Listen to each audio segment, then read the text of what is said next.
Hello everyone, welcome back to our YouTube channel Vishal commerce academy, जहां पर हम accounting और टैक्सेशन से रिलेटेड इंपॉर्टेंट टॉपिक्स को डिस्कस करते हैं बहुत ही आसान और एंटरटेनिंग मोड में। तो आज हम बात करने वाले हैं जीएसटी के अंदर एक बहुत ही इंपॉर्टेंट टॉपिक के अंदर कि क्या सर हम फ्री सैंपल के ऊपर आईटीसी क्लेम कर सकते हैं या नहीं। और दूसरी बात कि अगर हम फ्री सैंपल देते हैं, फ्री सैंपल डिस्ट्रीब्यूट करते हैं, तो क्या इस पर जीएसटी चार्ज होगा या नहीं होगा। तो आज हम इन्हीं सवालों के जवाब इस वीडियो में देखने वाले हैं। तो अगर आप बिजनेस करते हैं या जीएसटी एडवाइजर हैं, जीएसटी कंसल्टेंट हैं, तो ये वीडियो आप लोगों के लिए बहुत इंपॉर्टेंट होने वाली है। वीडियो को स्किप ना करें, पूरा देखें, क्योंकि इस वीडियो के अंदर मैं डिटेल के अंदर चर्चा करने वाला हूं आईटीसी रूल्स और जीएसटी लॉ के अकॉर्डिंग कि क्या हम फ्री सैंपल के ऊपर आईटीसी क्लेम कर सकते हैं या नहीं। और दूसरी बात, अगर आईटीसी क्लेम करना चाहते हैं फ्री सैंपल के ऊपर तो उसका प्रोसीजर क्या होगा।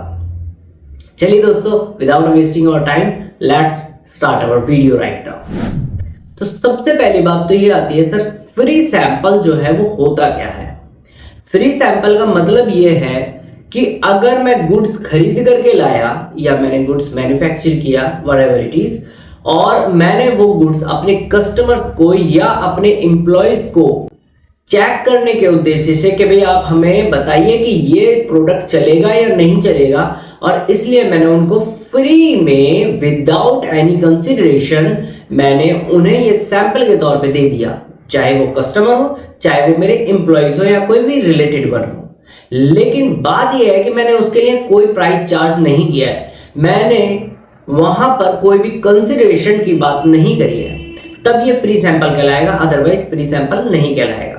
पहली बात, the important thing is as per section number 7 subsection number 1 of CGST act 2017, अगर हम सप्लाई की बात करें तो सप्लाई के अंदर हम कंसीडर करते हैं, पहली चीज सप्लाई होनी चाहिए। अब सप्लाई का मतलब क्या है, sale, transfer, barter, exchange, licence, rental, disposal, ये सारी चीजें जो है वो सप्लाई का पार्ट बनती है। तो पहली चीज कहते हैं सप्लाई होनी चाहिए। दूसरी बात, उसके अंदर कंसिडरेशन होना चाहिए। और तीसरी बात, बिजनेस पर्पस या in the furtherance of business वो चीज होनी चाहिए, वो सप्लाई होनी चाहिए, तभी हम सप्लाई, उस सप्लाई के ऊपर जीएसटी चार्ज कर पाएंगे। अब सवाल यह है, जब फ्री सैंपल के तौर पे गुड्स डिस्ट्रीब्यूट किया जा रहा है तो क्या वो सप्लाई का पार्ट बनेगा। तो एज पर सेक्शन 7 सबसेक्शन 1 ये सप्लाई का पार्ट नहीं बन रहा है, क्योंकि यहां पर कंसिडरेशन नहीं है, और अगर कंसिडरेशन नहीं है तो सप्लाई का पार्ट नहीं बना, तो जीएसटी यहां पर चार्ज नहीं होगा। फिर से मैं रिपीट करता हूं, अगर फ्री सैंपल आप गुड्स डिस्ट्रीब्यूट कर रहे हैं तो वहां पर जीएसटी चार्ज नहीं होगा। कारण क्या है, क्योंकि वो सप्लाई का पार्ट नहीं बना as per section 7 subsection 1 of CGST act 2017। Now the question is, अब सर हमने ये फ्री सैंपल के तौर पे गुड्स डिस्ट्रीब्यूट तो कर दिया है, हमने इस पे जीएसटी चार्ज करना ही नहीं है और हमने किया भी नहीं है, तो क्या हम इस पे आईटीसी क्लेम कर सकते हैं।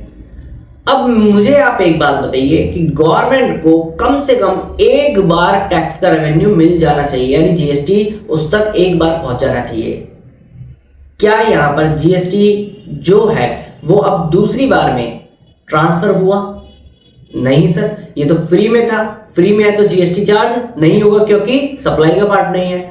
तो क्या इस पे आईटीसी मिल जाएगा? सर नहीं मिलेगा। तो फ्री सैंपल के तौर पर अगर आपने गुड्स डिस्ट्रीब्यूट किया है तो आईटीसी आपको नहीं मिलेगा as per section 17 subsection 5 of CGST act 2017, जो कि ब्लॉक क्रेडिट के बारे में बात करता है। वहां पर भी साफ साफ लिखा गया है कि goods distributed as free sample, free of cost and gift, वहां पर आईटीसी आप क्लेम नहीं कर सकते।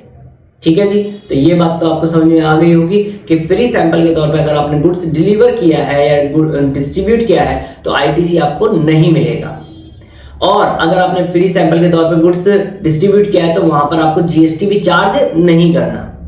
ठीक है जी, दो बातें क्लियर हो गई। नेक्स्ट चीज आती है इंपॉर्टेंट, ये कि सर अगर हमें जीएसटी के अंदर इसका आईटीसी क्लेम करना है तो हम क्या करें। इंपॉर्टेंट थिंग इज कि आपको वो अब ये सप्लाई बनाना पड़ेगा। अब सेक्शन 7 सब सेक्शन 1 के अकॉर्डिंग सप्लाई नहीं था, तो सप्लाई बनाना पड़ेगा, तभी आप इस पे आईटीसी क्लेम कर पाएंगे। उसका तरीका क्या है, यहाँ पर आप एक ऑफर दे सकते हैं, by one and get one offer का, है ना, होता है ना by one and get one offer. तो वहां पर क्या होगा, वो एक सिंगल प्राइस कंसीडर किया जाएगा, वो पूरा सप्लाई माना जाएगा, वेदर इट इज वो कंसीडर किया जाएगा, चाहे वो बिग सप्लाई हो, कंपोजिट सप्लाई हो, as per section 8 of CGST act 2017, तो वो कंसेप्ट अलग है। लेकिन फिर भी मैं बता दूं, वहां पर जीएसटी चार्ज होगा, और अगर जीएसटी चार्ज होगा तो वहां पर आप आईटीसी क्लेम कर पाएंगे। क्लियर दोस्तों? तो आई थिंक ये आपको समझ में आ गया होगा अब, या फिर आप डिस्काउंटिंग प्राइसेस भी दिखा सकते हैं, तो डिस्काउंट वगैरह में भी आपको आईटीसी क्लेम करने का आपको मौका मिलेगा। तो अगर ये वीडियो आपको इंपॉर्टेंट लगी है, वैल्यूएबल लगी है, तो वीडियो को लाइक जरूर कर दीजिएगा, चैनल को सब्सक्राइब कर लीजिएगा, and hit the bell icon also, so that you can get notification about upcoming videos. So thank you so much for watching this video and keep learning guys.